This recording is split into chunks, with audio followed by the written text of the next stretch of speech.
Hey, Amos, with the SPR basically being tapped out, that means that we're no longer going to get about 1 million barrels a day that the SPR was putting into the market. If you look at China opening up, I think the IEA has said that that could mean an additional demand of 2 to 2.5 million barrels per day. If you've got OPEC continuing with this cap, I mean, that's a pretty big shift in supply and demand when you're talking about a market that really moves on the margins. What do you think that does to energy prices? You've got WTI already above $82 this morning.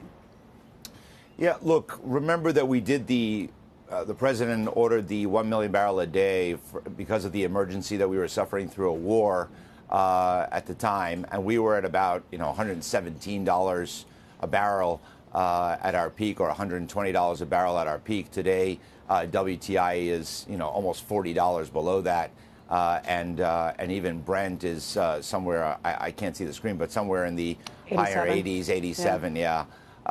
And you're going to take a significant chunk, 10% or so, 3%, sorry, of the market, which is the Russian crude, and 3 to 5%, and cap that at $60 on the purchase price. So I think there's, we're going to have to watch it very, very closely.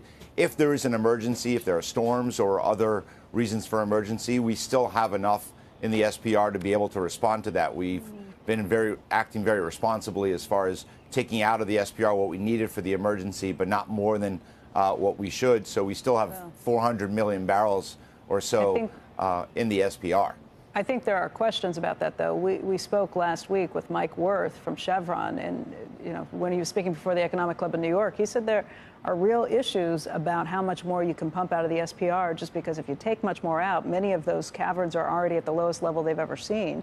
If you take more out, there are questions about the stability. So from my understanding, from a technical point of view, you really can't take much more out of those caverns.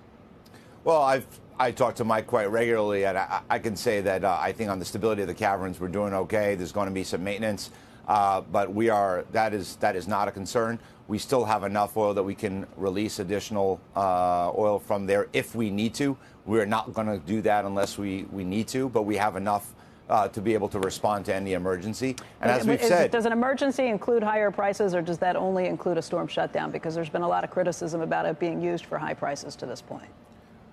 It is true that when you have an emergency, there are also high prices. But the response of the SPR release was because of the emergency. We did have a major war erupting in Europe involving one of the largest oil producers and oil exporters in the world, which was the driving force of the higher prices. So yes, you're responding at a time when prices are higher, but it's because there is an emergency that's happening there. And that's why we needed to be able to make sure that we did not empower the aggressor in this war and continue those higher prices. They're still at war, but the prices are not at $120 a barrel. They are at $82 a barrel.